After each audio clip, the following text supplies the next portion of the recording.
Bienvenidos a BPI TV. Hoy estamos con un super candidato de Colombia a las consultas presidenciales del próximo 8 de marzo. Juan Manuel Galán, bienvenido a BPI TV. Muchas gracias, Catalina, muy contento de estar acá. Bueno, hoy nos preguntamos qué propone, y así se llama este espacio en el que ustedes podrán saber no solo propuestas, sino qué pasa con la vida de los candidatos. Arranquemos por donde hay que empezar. Juan Manuel, ¿por qué en este momento de país tan difícil decidir lanzarse y apostarle a ser una opción para la presidencia de Colombia? Bueno, Catalina, yo esta decisión la tomé cuando tenía 17 años. Fue una decisión de vida y fue pues en el momento en que asesinaron a mi padre. Yo pensé en trabajar por sus ideas, en que sus ideas no terminaran ahí, como terminaron con su vida, porque lo que pretendían también era asesinar su proyecto político, no solamente a él como persona. Entonces empecé por estudiar esas ideas, qué era lo que él proponía para Colombia, cuál fue la Colombia que él se soñó, y también me preparé para llegar al punto en el que estoy hoy. Estudié, nos tuvimos que ir a Francia con mi mamá porque pues Pablo Escobar dijo que iba por las familias de sus enemigos y el servicio exterior era como el único espacio en donde el Estado colombiano podía proteger a algunas personas, como jueces amenazados, como periodistas. Entonces allá nos fuimos a Francia, yo no sabía francés, me tocó arrancar de cero para estudiar la universidad. Aprendí francés, hice allá mi carrera, mi maestría, regresé, fui viceministro de la Juventud. Como viceministro de la Juventud hicimos 2 Expo Camellos, trabajamos la tarjeta joven y los consejos de juventud como espacios de participación de los jóvenes en la política. Luego estuve trabajando con Juan Gozaín 2 años en Radio Sucesos RCN, trabajamos mucho. Me hice otra maestría en la Universidad de Georgetown en Washington. Y luego estuve en la Embajada de Colombia en Gran Bretaña también, trabajando temas interesantes como la inteligencia, que tenemos una cooperación en inteligencia con los británicos muy fuerte. Y ahí decidí aspirar al Senado. Estuve 3 periodos como senador, en la Comisión Segunda de Relaciones Exteriores 4 años, y después en la primera de Asuntos Constitucionales, y logré sacar 17 leyes por acuerdo, leyes que están beneficiando hoy pues a millones de personas, y eso es lo lindo y lo apasionante que tiene la política, poder con un proyecto, con una decisión impactar positivamente la vida de millones de personas, y eso era lo que buscaba pues mi padre. Y una de las lecciones que él me dio más importantes en la vida fue que me dijo un día: si yo me hubiera dedicado a ser empresario, hoy sería el hombre más rico de Colombia. Pero me lo dijo así con toda la seguridad. Convencido. Pero yo decidí hacer política. Y hacer política y hacer negocios son 2 cosas que no van la una con la otra. Entonces me decidí a hacer política y pues efectivamente pues ha sido duro hacer política con esta escasez de recursos. Pero digamos, yo llegué a este punto porque he recorrido todo ese camino de más de 3 décadas preparándome. Toda una vida de vocación de servicio. Y uno lo escucha a usted, y creo que quienes nos están viendo también sabrán que acá improvisación no parece ser la palabra que acompañe. Y precisamente frente a todo eso que usted nos cuenta, el país conoce su historia desde hace muchísimo tiempo. Juan Manuel, este es un momento distinto, pero que lastimosamente nos recuerda todo lo que sucedió con su padre. Estamos en unas elecciones que marcan un momento muy difícil para Colombia. Hoy, uno de los precandidatos no nos acompaña por esa misma violencia que hace tantos años silenció a su padre. Y quiero preguntarle algo más allá del candidato, del político, a Juan Manuel Galán, la persona con la que estamos hoy. ¿No siente temor cuando sale de su casa, cuando se despide de su familia, al saber que esa misma violencia hoy nos arrebató una persona tan joven como Miguel Uribe, y que igual esa vocación de servicio que usted eligió desde hace tantos años, 17 años, pues genera un riesgo en este país?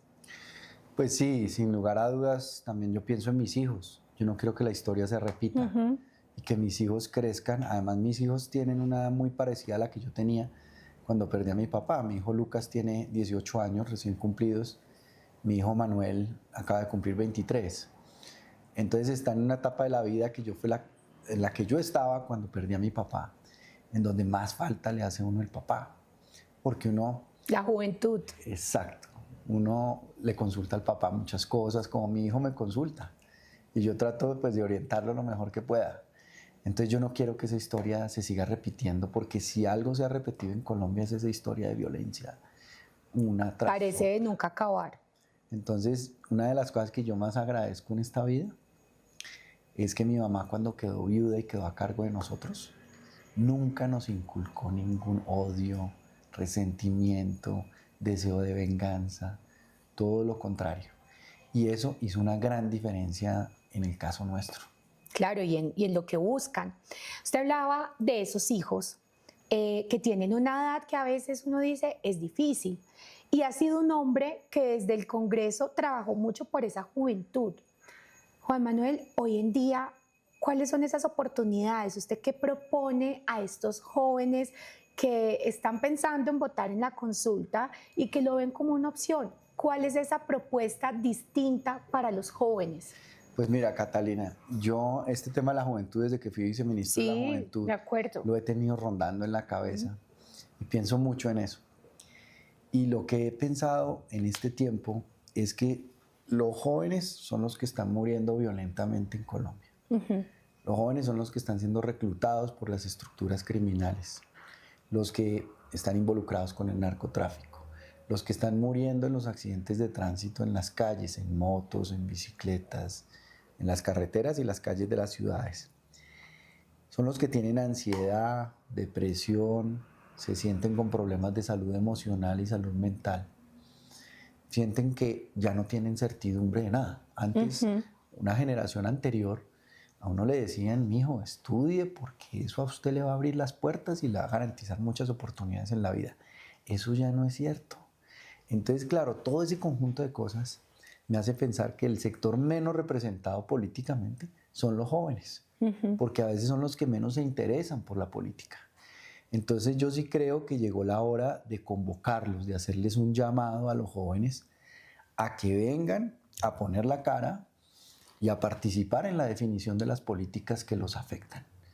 Yo, en mi plan de desarrollo, si los colombianos me escogen como su presidente y Dios me da la oportunidad de servir, el Plan Nacional de Desarrollo mío, en todo lo que toque a los jóvenes, me voy a sentar con los jóvenes, con los consejos de juventud, a trabajar y a recoger ideas para que ellos aporten, porque ellos son los que conocen también su realidad y los que pueden aportar, y que eso tenga recursos, tenga presupuesto, sea una verdadera política definida por ellos, e invitarlos a que sean candidatos, a que participen más en la política, a que se politicen en el buen sentido de la palabra. A que ayuden a transformar esto. Y darle dientes a los consejos de juventud, que hoy no tienen dientes. Son como un saludo a la bandera, un espacio ahí que se elige y todo, pero ellos sienten que se ha dejado perder. Poder.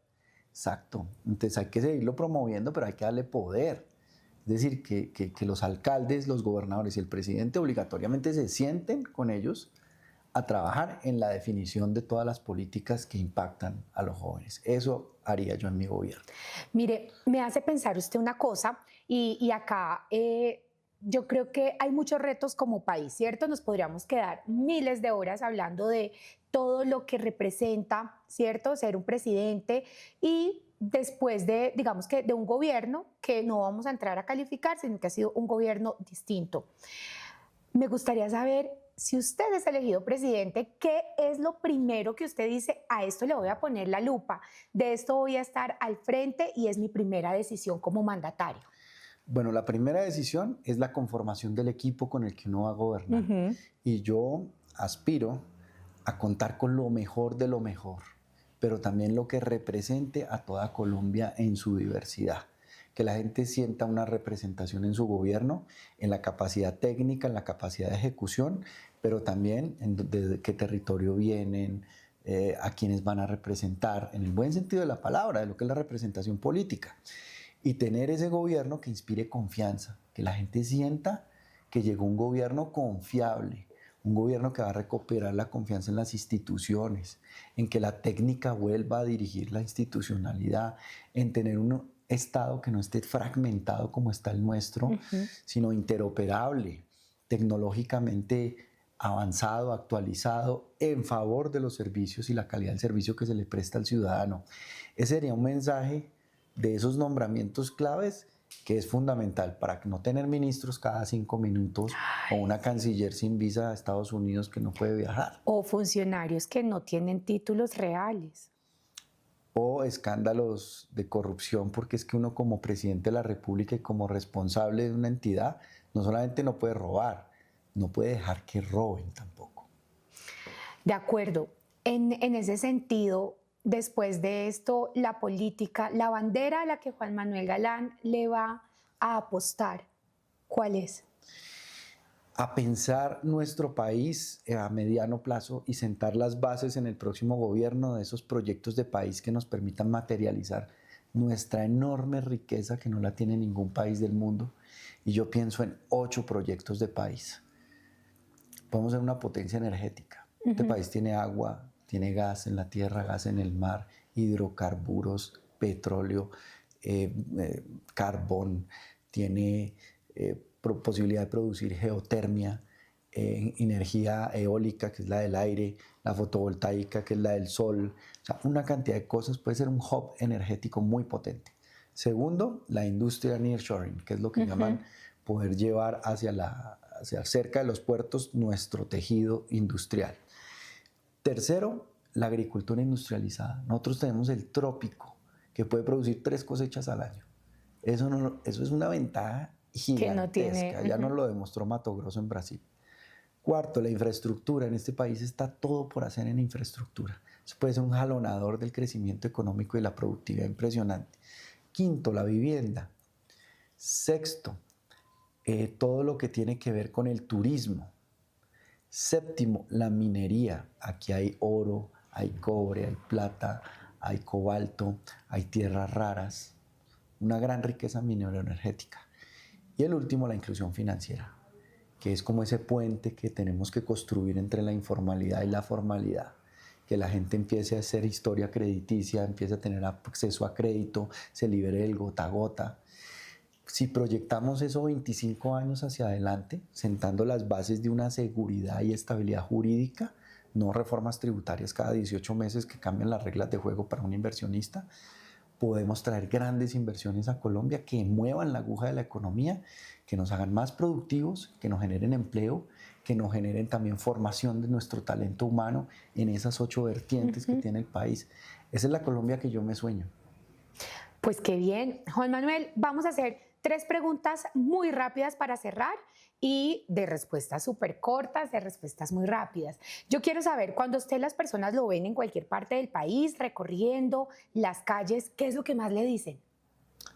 Pues a mi papá me lo nombran todo el tiempo, es impresionante. Me pregunta, bueno, pero usted sí va con las ideas de su papá. Entonces yo les digo, pero estoy en la política por eso. La gente se emociona, la gente se conmueve, la gente como que ve esperanza. ¿Qué más me dicen? Bueno, diría que el 97, 98% de los comentarios son afectuosos, son positivos. Perfecto. Lo otro es, ¿cómo avanzar hacia un país menos polarizado? Eligiendo este año un gobierno que no sea extremo. Y más importante, ¿qué le dice a las personas que nos está viendo para que se motiven a participar democráticamente de la consulta el próximo 8 de marzo? Bueno, yo les haría la invitación a todos a que seamos conscientes de que esta elección que viene para el país va a fijar el rumbo probablemente de los próximos 25 años que tomará Colombia. Entonces no podemos irnos de paseo al mundial, hay que hacer sacrificios para estar acá presentes, para votar, para participar en las elecciones y para invitar a que la gente participe. Yo no entiendo esas campañas de que le dicen a la gente que no vote. El 8 de marzo, por ejemplo, que se elige el próximo Congreso, que ha demostrado ser tan importante como la elección presidencial, porque frena al presidente o le da gobernabilidad. Ese es el papel del Congreso. Entonces, tenemos que elegir un Senado y una Cámara de Representantes idóneo, con gente capaz, con gente decente, que vaya a trabajar, a servir. Entonces, el llamado es a votar, sobre todo en la gran consulta por Colombia, porque ahí hay un equipo de gobierno. Juan Manuel, ¿qué lo diferencia de otros candidatos que también están en la consulta, que también hablan de una moderación, de un país distinto y de ese centro? ¿Qué es lo que marca esa diferencia? Bueno, yo veo como diferencia la experiencia que tuve legislativa de lograr sacar adelante 17 leyes, muchas de ellas polémicas y difíciles de sacar si no se lograba un acuerdo entre todos los partidos y todas las fuerzas políticas. Y eso lo hice pues como parlamentario, no repartiendo puestos ni prebendas ni nada, sino convenciendo a los compañeros de la importancia de llegar a un acuerdo. Por ejemplo, la ley de inteligencia y contrainteligencia, la ley 1621 de 2013, que es una ley estatutaria y que logramos sacar adelante en acuerdo.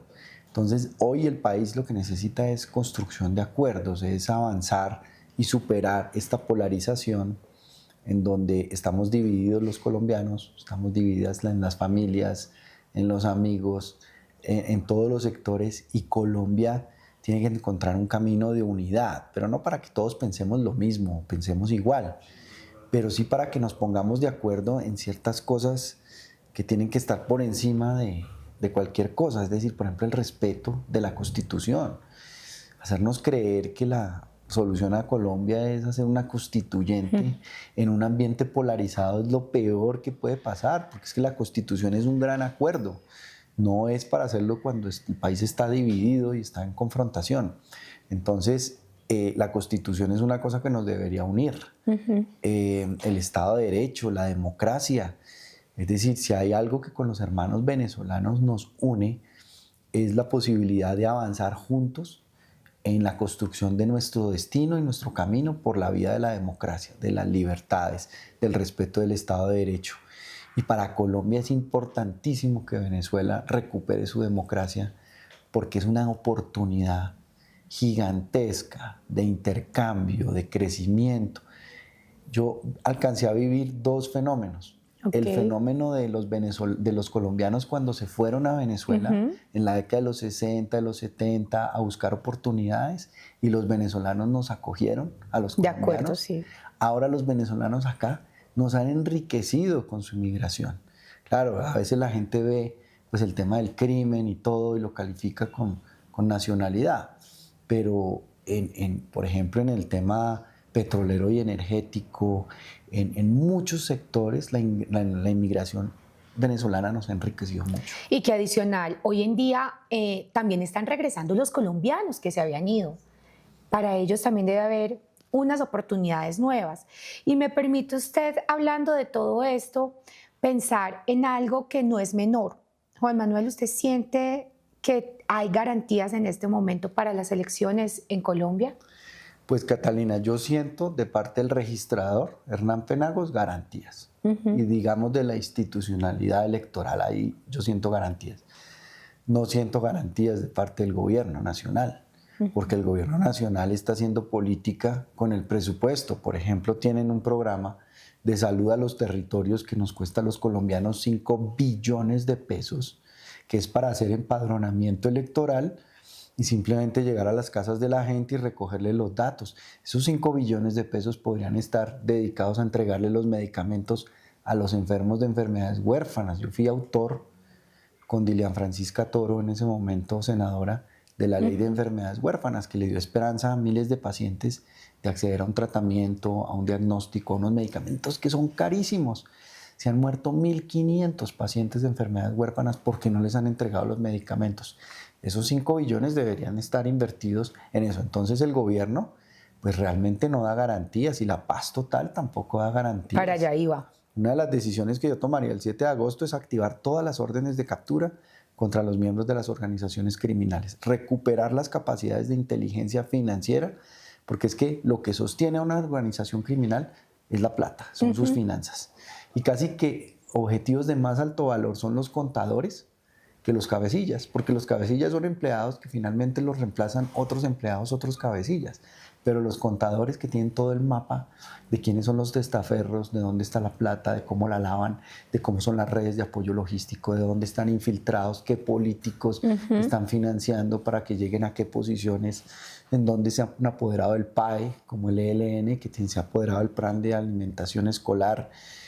En fin, todo eso lo necesitamos con capacidades internacionales también, porque las agencias de inteligencia internacionales perdieron la confianza en las agencias colombianas, porque la inteligencia se politizó y se puso al servicio de un régimen, inclusive al servicio de Calarcá, uno de los disidentes de las FARC. Entonces, recuperar esas capacidades, ir por la plata, es lo que nos va a permitir también acabar con esa política equivocada de negociaciones políticas colectivas con estructuras criminales donde lo único que cabe es sometimiento individual a la justicia. De acuerdo. Entonces, frente al tema de la paz total, ya nos quedó súper clara la visión. Ahora, ¿seguiría con diálogos en un gobierno eventual suyo? No. Diálogos políticos colectivos, no. Sometimiento individual a la justicia. El que quiera someterse individualmente a la justicia, pues tendrá garantías, las garantías que están en la ley para poderlo hacer. Pero negociaciones colectivas con criminales, subir criminales a una tarima y enaltecerlos en lo que hizo en Medellín, o el tema de la extorsión. Que se ha incrementado en el país. Que se ha incrementado. Y donde tenemos, por ejemplo, a alias Tom en la cárcel de Itagüí, que tiene un call center de extorsión, y un Gaula debilitado tecnológicamente, porque desde el punto de vista humano, las fuerzas militares y de policía son extraordinariamente bien entrenadas en Colombia. Y el ejemplo que yo doy es la competencia que hace todos los años el Comando Sur de los Estados Unidos, de las Fuerzas Especiales del continente. Ahí participan los Navy SEALs, los Delta Force, toda la élite de operaciones especiales. De las 19 competencias que han hecho, Colombia ha ganado el primer puesto 12 veces. Increíble. Y las otras 7 ha quedado de segundo. Entonces lo que necesitan son recursos, medios, capacidades. El Gaula, con un equipo de geolocalización y georreferenciación, puede llegarle a estos extorsionistas. Los operadores de celular también tienen que hacer su esfuerzo para eliminar los números donde salen las llamadas desde la cárcel. Es decir, aquí hay que sumar capacidades y voluntades. Y frente a todo el tema de la justicia, ¿no? Porque hablamos mucho de un país que quiere decir cero impunidad, pero frente a esa justicia que realmente los colombianos todos los días ven distintas cosas, ¿sí? Vemos una justicia muy fuerte con los más débiles y una justicia completamente debilitada con los más bandidos. ¿Qué propone frente a este tema?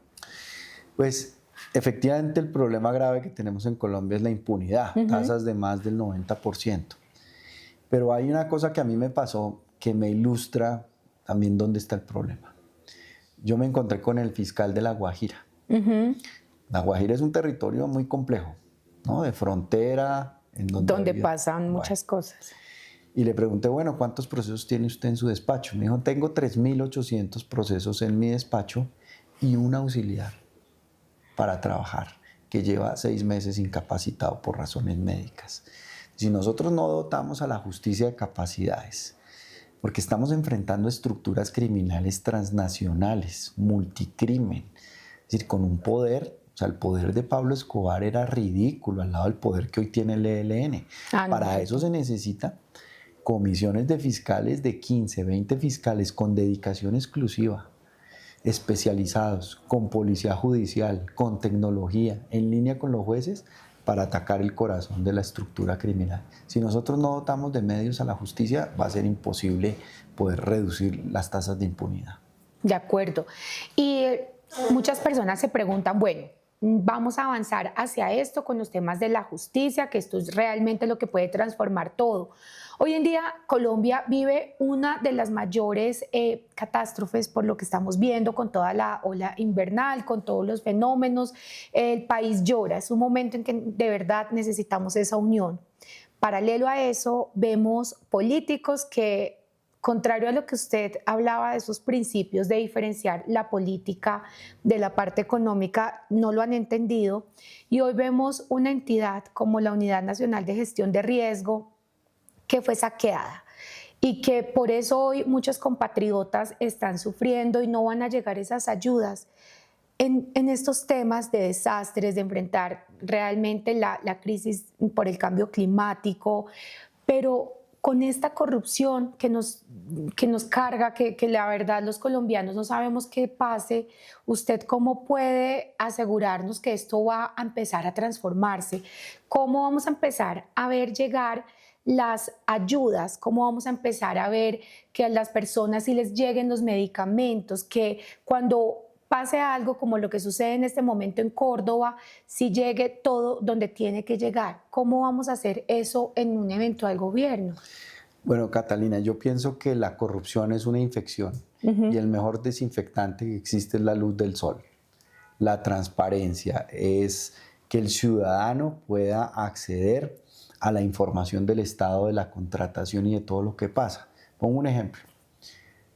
Este gobierno tomó la decisión de comprar los aviones Gripen de combate, Sí, que valen 4.300 millones de dólares, y los compró porque la oferta de los F-16 de Estados Unidos era más costosa. Bueno, terminó siendo más costosos los aviones Gripen que los F-16 y es un contrato opaco, semejante tamaño de contrato y no, seguridad nacional. No se no hay revela nada, no se explicaciones. sabe quiénes fueron los intermediarios, si hubo comisionistas, si hubo cosas de ese estilo. Entonces, yo lo que veo es que tener transparencia, que el ciudadano pueda acceder a la información, es un antídoto contra la corrupción. Eliminar también trámites. Nosotros tenemos el plan guillotina en el plan de gobierno, que es conformar una misión que vaya sector por sector, haciendo un análisis de qué trámites se pueden eliminar y qué leyes son obsoletas, porque donde interviene un funcionario en un trámite, en una licencia, en un permiso, es una oportunidad y un peaje para la corrupción. Entonces, hay que desarrollar un plan integral que permita, sobre todo, combatir la impunidad de la que goza la corrupción. Pues bien, ya cerremos con una cosa muy importante y es, yo sé que en todos los medios dicen muchas cosas, ¿cierto? Pero entonces nos tiene que decir al oído algo que solamente nos vaya a contar hoy a quienes lo estamos viendo. ¿De una vez? ¿Sí? De una vez al oído, algo así que nadie sepa, que yo no haya contado. A ver, ¿quién será esa fórmula vicepresidencial? No sé, un chisme político que me pueda decir al oído. Colombia nunca ha tenido una ministra de Hacienda mujer. Y las mujeres, por lo general, son muy buenas economistas, manejan muy bien los recursos, lo saben administrar. En esta época de crisis fiscal que tenemos, donde hay que acometer una cantidad de tareas para que la economía se recupere, pues yo nombraría a una ministra de Hacienda mujer. ¿Y quién? Un nombre. Bueno, hay muchos nombres. Sí, acá lo que hay son mujeres. Muchos nombres, no me quiero comprometer todavía con un nombre, pero sí sería un buen mensaje, me parece, y cambiarle el nombre al Ministerio de Hacienda. Yo lo llamaría Ministerio de la Bioeconomía. Bueno, ahí tienen el dato al oído. Muchísimas gracias. Ahora sí, es Juan Manuel Galán. ¿En qué propone? Para BPI TV, yo soy Catalina Suárez y nos vemos en una próxima entrega.